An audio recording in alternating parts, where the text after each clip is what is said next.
మరి జార్జ్ గారి విషయంలో నేను చాలా సంతోషిస్తాను. ఎందుకంటే తనకు ఉన్నటువంటి జ్ఞానం పెద్ద చదువు కూడా చదువుకోలేదు, అయినప్పటికీ కూడా ఆత్మజ్ఞానంతో నడిపించబడి ఈ మారుమూరు ప్రాంతంలో ఇక్కడ మేము యవనస్తులుగా ఉన్నప్పుడు ఇంత లోతు మట్టిలో పెట్రోనాక్స్ లైట్ పెట్టుకుని ల్యాంప్ పట్టుకుని రమ్ము పట్టుకుని మాతో పాటు ఇజ్రాయిల్ వీళ్ళందరూ కలిసి దేవుని సువార్త ప్రకటించేవారు.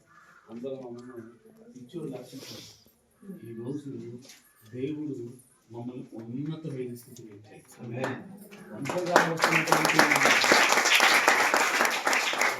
వచ్చి వెళ్ళిపోయి ఎవరికి తెలియకుండానే మేము సువార్త చేసి వెళ్ళిపోయాము.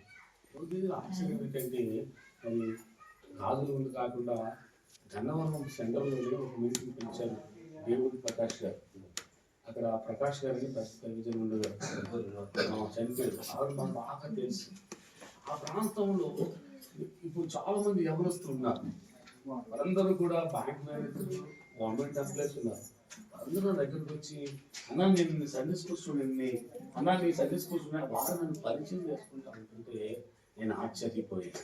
ఇప్పుడు దేవుని పెట్టారా ఈ మాట ఎందుకు చెప్తున్నానంటే మీ బిడ్డలు దేవుని సేవలో పెంచారు.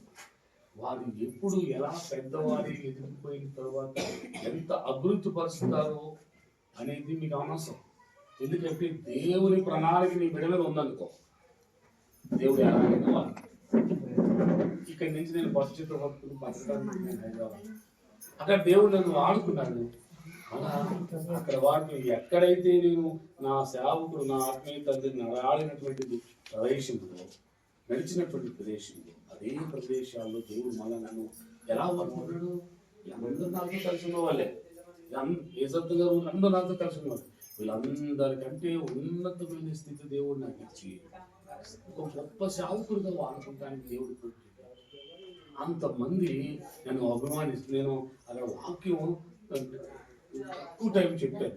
వాళ్ళు చాలా బాధపడుతుంది. నాకు ఫోన్ చేసి అయ్యా నేను ఒక 15 నిమిషాలు మేము వాక్యం దేవుని సేవకుడు దేవుడు కాదు ఎవరిని ఎప్పుడు తినరట.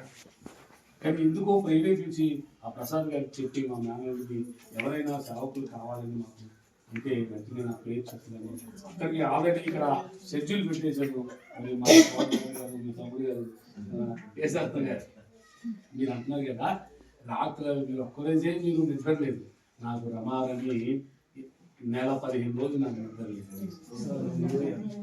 సరైనటువంటి కంటి నిండా కునుకు కూడా నాకు నేను నిలబడి చెప్తా ఉంటుంటే ఇక్కడ నిద్ర నేను చెప్తున్నాను పిల్లలకి రేపు పైన వస్తున్నారా ఇక్కడ. ఎందుకంటే సువార్త కొరకు మేము ఎంత సువార్త ఉన్నా మనం తల్లిదండ్రులను పట్టించుకోవాలి కదా, కుటుంబాన్ని పట్టించుకోవాలి, భార్య బిడ్డలను పట్టించుకోవాలి. అట్ ద సేమ్ టైం మన సువార్తలో ఉండాలి. మన తల్లికి 50 సంవత్సరాలు పోయిన వారం అంతా ఇక్కడ ఉన్నప్పుడు నేను డిసెంబర్ మాసం పోయిన వారం 10 ఉన్నప్పుడు ప్రతి రాత్రి ఎంత శ్రమనుకునే నా తల్లి దగ్గరికి వెళ్ళిపోయాను. ఎందుకంటే తల్లి వృద్ధాప్యలో మంచం మీద ఉంది. నా తల్లి దగ్గర ఉండాలి. 1, 2 అయిపోయింది. తల్లి దగ్గర పడుకుంటానికి వెళ్ళేవాడిని. తను 5 నిమిషాలు తిరిగి మళ్ళా వెళ్ళిపోయింది, మళ్ళా వెళ్ళిపోయింది, మనం ఉన్నాను. అలాంటి పరిస్థితుల్లో కూడా నా తల్లి సజీవంగా ఉంది.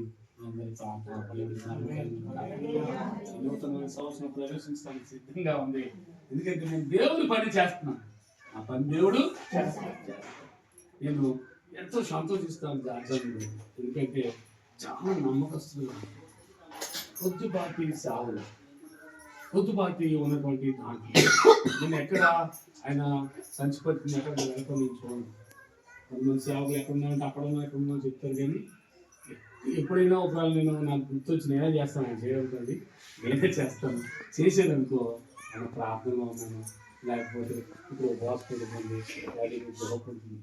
ఎప్పుడు చేసినా ఆ టైంలో ఎక్కడైనా ఈ సేవకులు పొందించి ప్రార్థన అందరూ దేవుడు సజీవంలో సంవత్సరంలో అనేక ఆత్మ రక్షణ